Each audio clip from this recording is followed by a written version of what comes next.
এই টাইপের প্রশ্ন না এক্সাম হলে দেখা যায় ম্যাক্সিমাম ক্যান্ডিডেটরা সলভ করে আসতে পারে না, অনেকে বুঝতে পারে না যে কিভাবে সলভ করবে।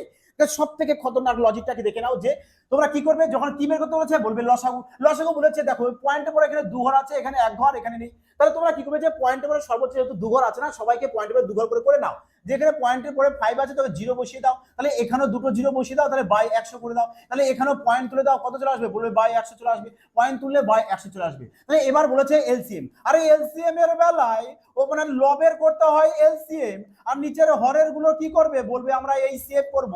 তাহলে বলো এখানে 5 5 দেখো 5 বলতে এখানে 500 500 1250 আর 5 এর যদি তুমি এলসিএম বের করো কত চলে আসবে বলবে 2500 আসবে। আর নিচে 100 100 100 তো 100ই থাকবে, ব্যাস 0 0 কে ক্যান্সেল আউট করে দাও, তাহলে বিউটিফুল 25 চলে আসবে তোমাদের কি এলসিএম। কোথায়? অপশন সি মারোটি। দেখো যদি লজিক ভালো লাগে তো অবশ্যই একটি ভিডিও কমেন্ট লাইক এবং শেয়ার করতে ভুলবে না, কারণ যাতে সবাই এই টাইপের খতরনাক প্রশ্নে এক্সাম